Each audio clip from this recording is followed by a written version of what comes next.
Hello, friends. Welcome, not just to another week, but to a new quarter and a new lesson, themes in the Gospel of John. Before I begin, I want to say thank you for being faithful listener to the Sabbath School Nugget. Our lesson this week is entitled Signs That Point the Way. Our memory verse comes from a very familiar passage of Scripture, the Gospel of John chapter 20, verse 30 and 31. And truly, Jesus did many other signs in the presence of his disciples, which are not written in this book. But these are written that you may believe that Jesus is the Christ, the Son of God, and that believing you may have life in his name. There is a saying that goes, a lot can happen within a day. And if you are like a dad like myself with 3 energetic boys, a career and a ministry at church, a lot indeed happens within a day.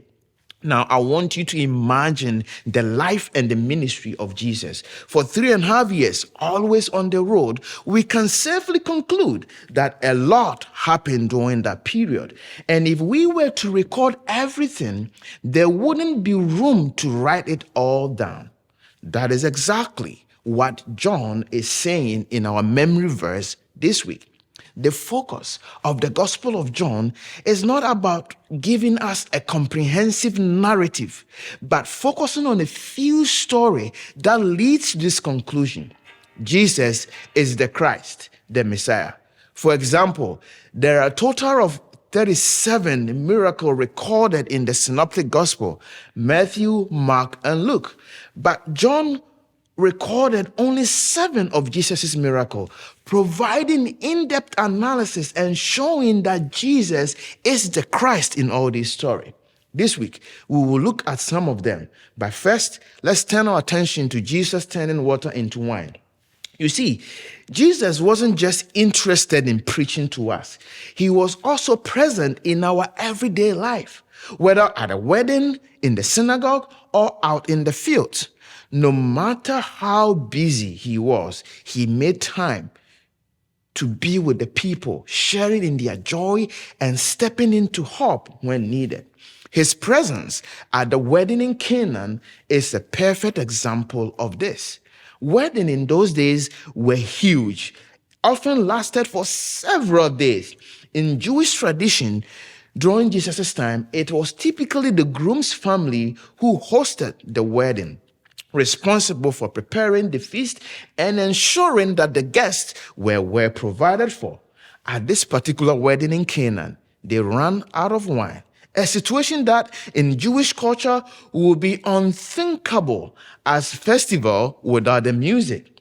It would have been considered unacceptable even and would bring shame to the family.